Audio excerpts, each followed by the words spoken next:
بسم اللہ الرحمن الرحیم۔ السلام علیکم ناظرین، آج کی اس ویڈیو میں ہم آپ کو بتائیں گے قاتلان حسین کس طرح عبرتناک انجام سے دوچار ہوئے۔ ناظرین، یہ بات درست ہے کہ امام حسین رضی اللہ تعالیٰ عنہ یزید پر ظاہری فتح حاصل نہ کر سکے، عمر سعد کی فوجوں کو شکست نہ دے سکے اور شمر کے دستے زفا کو نہ روک سکے، لیکن حقیقت شناس نگاہیں کہتی ہیں یزید اپنی تمام تر طاقتوں اور ظلم و زیادتی کے باوجود امام حسین رضی اللہ تعالیٰ عنہ کو شہید کرنے کے بعد بھی شکست سے دوچار ہوا۔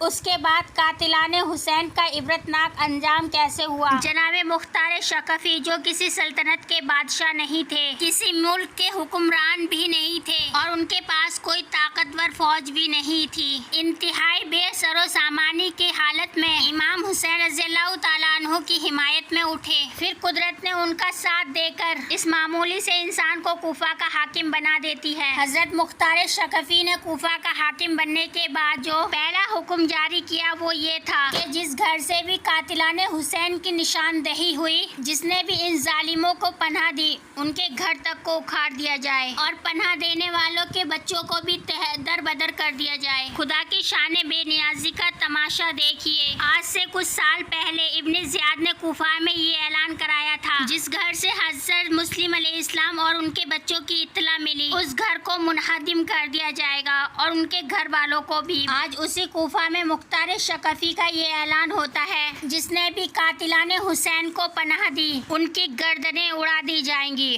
اور ان کے بچوں کو دربدر کر دیا جائے گا۔ اور وہ کوفہ والے جنہوں نے حسین علیہ السلام کے ساتھ دھوکہ کیا اور دغا بازی کی، آج اس مختار کے اعلان سے کانپ اٹھے تھے، اور میدان کربلا میں ظلم و ستم کرنے والے آج یہ پہاڑوں میں اور جنگلوں میں چھپنے لگے ہیں، مگر یہ جانتے نہیں تھے جب قہر الہی کروٹ لیتا ہے تو قوم لوط کو صفائی ہستی سے مٹا دیتا ہے اور بستیوں کی بستیاں اجاڑ دیتا ہے۔ مختار کی فوج نے ہر طرف تلاش شروع کر دی، کسی کو جنگل سے، کسی کو پہاڑ سے، کسی کو تہہ خانے سے۔ تمام قاتلان حسین کو شام سے پہلے پکڑ کر حضرت مختار کے سامنے حاضر کر دیا گیا۔ عمر سعد کو دیکھ کر حضرت مختار کی آنکھوں میں خون اتر آیا۔ وہ گرج کر بولے، اے دنیا کے کتے، بتا تجھے کون سی سزا دوں جو میرے اور مسلمانوں کے دلوں کی وہ آگ ٹھنڈی ہو جائے جو تو نے کربلا کے میدان میں اپنے ناپاک ہاتھوں سے لگائی تھی۔ عمر سعد ہاتھ جوڑ کر کہنے لگا کہ میں بے قصور ہوں، میں یزید اور ابن زیاد کے حکم کے آگے مجبور تھا، مجھ پر رحم کرو۔ حضرت مختار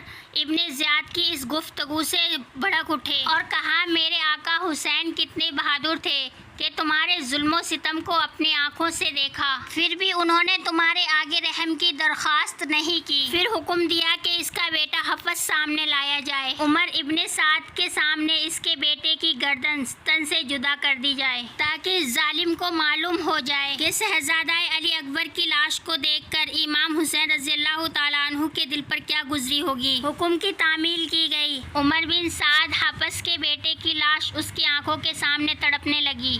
عمر بن سعد رحم کی دعائی دے رہا تھا کہ اتنے میں تلوار سے جلاد نے اس کا سر بھی اڑا دیا۔ ناظرین، عمر بن سعد کو اس کے ظلم کی سزا دینے کے بعد حضرت مختار ثقفی نے شمر سے کہا، کیا تو ہی وہ بدبخت انسان ہے جس نے نواسۂ رسول صلی اللہ علیہ وسلم کی چھاتی پہ چڑھ کر گلے مبارک پر خنجر چلایا تھا؟ اٹھ، پہلے میرے آگے وہ پلید ہاتھ کر جس سے تو نے خنجر اٹھایا تھا۔ شمر رونے لگا اور کہنے لگا، مجھے عمر بن سعد نے مجبور کیا تھا۔ حضرت مختار نے ڈانٹ کر کہا، ظالم، کیا تجھے شرم نہیں آتی؟ حضرت فاطمہ رضی اللہ تعالیٰ عنہ کے لال نے مسکرا کر جان دی، اور تو چلا رہا ہے، آگے کر اپنے وہ پلید ہاتھ۔ شمر نے پھر درخواست کی کہ میں اس وقت بہت پیاسا ہوں، مجھے 2 گھونٹ پانی پلا دو۔ حضرت مختار نے پھر کہا، اے ذلیل کتے، کیا تو نے حضرت فاطمہ رضی اللہ تعالیٰ عنہ کے لال پر خنجر چلانے سے پہلے کیا تو نے پانی پلایا تھا جو آج تو پانی مانگ رہا ہے؟ شمر نے آگے ہاتھ کیا۔ پھر حضرت مختار نے تلوار سے شمر کے دونوں ہاتھ کاٹ دیے۔ پھر مختار نے شمر کے گلے پر خود خنجر چلا کے اسے ہمیشہ کے لیے ختم کر دیا۔ ناظرین، شمر کو اس کی سزا دینے کے بعد حضرت مختار نے حرملا سے کہا، کیا تو ہی وہ بدبخت پتھر دل انسان ہے جس نے امام حسین کی جھولی میں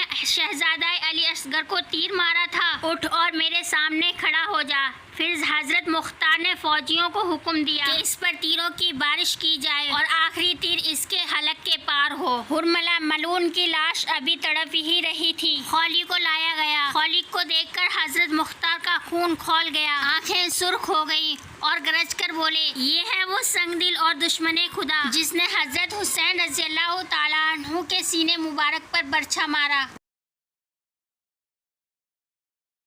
نواسہ رسول کا سر اقدس اسی کوفہ میں لے کر ابن زیاد کے پاس آیا تھا۔ اگر میں اسے کتنی بھی سزا دوں میرا کلیجہ ٹھنڈا نہیں ہوگا، مگر اس کی سزا یہ ہے کہ اس کے پہلے دونوں ہاتھ کاٹے جائیں، پھر اس کے دونوں پاؤں، پھر اس کے سینے میں برچھا مار کر، پھر اس کو جہنم کا ایندھن بنا دیا جائے، پھر اس کا سر کاٹ کر نیزے پر چڑھا کر میرے سامنے لایا جائے۔ ناظرین، جلادوں نے پھر ایسا ہی کیا۔ اس کے بعد ابن زیاد یہ خونی کھیل کھیل کر بی بی فاطمہ رضی اللہ تعالیٰ عنہ کی ہری بھری شاخوں کو کاٹ کر، ان مہکتے پھولوں کو توڑ کر یزید ملعون کی حکومت ظلم و ستم کے انعام میں حاصل کر کر بے خوف ہو کر بیٹھا تھا۔ لیکن اس ظالم کو یہ معلوم نہیں تھا کہ خدا کی لاٹھی بے آواز ہے، اس کا قہر خاموش ہے، اور اسے یہ بھی معلوم نہیں تھا کہ جناب مختار قہر الہی کی شکل میں نمودار ہو چکے ہیں، اور اس کے اشاروں پر ناچنے والے عمر بن سعد اور خولی اپنے ظلم کی سزا پا چکے ہیں۔ ناظرین، پھر حضرت مختار نے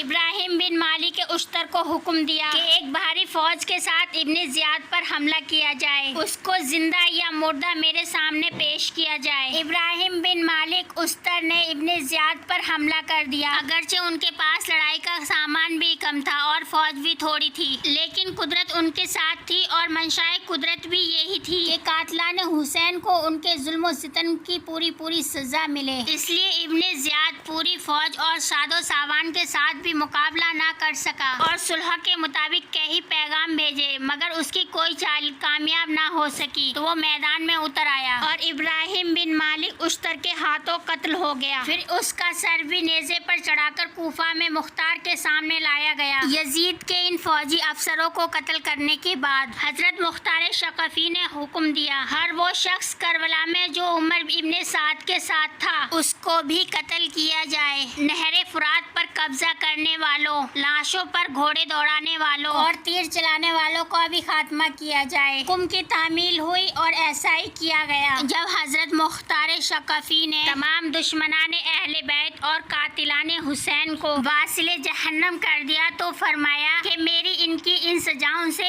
آگ نہیں بجھی، میں نے تو صرف اپنا فرض ادا کیا ہے، اصل سزا تو انہیں روز محشر میں ملے گی۔ ناظرین، اہل بیت اطہار پر ظلم و ستم کرنے کے بعد عطرت پیغمبر صلی اللہ علیہ وسلم کو اپنے قہر غضب تیروں کا نشانہ بنانے کے بعد اور میدان کربلا میں آل محمد کو بھوکا پیاسا شہید کرنے کے بعد آخرکار یزید پر بھی وہ وقت آ ہی گیا جس سے نہ کوئی بادشاہ بچ سکا، نہ کوئی فقیر، اور نہ ہی کوئی ولی، اور نہ ہی کوئی پیغمبر، یعنی موت کا وقت یزید کو معمولی سی کولا چوئی، کیونکہ یہ ظلم کی سزا کے عوض تھی، اس لیے یہ عذاب بن گئی۔ 3 دن 3 راتیں بستر مرض پر یہ تڑپتا رہا۔ پانی کا قطرہ اگر اس کے منہ میں ڈالا جاتا تو وہ بھی تیر بن کر حلق میں اترتا، روٹی کا ٹکڑا کھاتا تو تلوار بن کر حلق میں جاتا۔ آخر 3 دن 3 راتیں اس عذاب میں مبتلا ہونے کے بعد بھوکا پیاسا ایڑیاں رگڑ رگڑ کر اور سر پٹک پٹک کر مر گیا۔ یزید نے مرنے سے پہلے اپنے بیٹے معاویہ کو ملا کر سلطنت کے مطابق وصیتیں کرنا چاہی، مگر ابھی اس نے شروع ہی کرنا چاہی کہ اس کا بیٹا چلا اٹھا، جس حکومت کی بنیاد اہل بیت کے خون سے رکھی گئی، میں اس حکومت پر تھوکتا بھی نہیں۔ لیکن یزید کے مرنے کے بعد اس کے بیٹے معاویہ کو زبردستی لوگوں نے تخت پر بٹھایا، تخت پر بیٹھا ہی تھا کہ چیخ مار کر کہنے لگا، اس تخت سے مجھے حسین کے خون کی بو آتی ہے، اور وہ اپنے حجرے میں ایسا چھپا کہ 15 دن کے بعد اس کے حجرے سے لاش ہی نکلی۔ یوں امام حسین رضی اللہ تعالیٰ عنہ پر ظلم و ستم کرنے والے قاتلان امام حسین رضی اللہ تعالیٰ عنہ کو حضرت مختار ثقفی نے نشان عبرت بنا ڈالا۔ لاکھوں کروڑوں سلام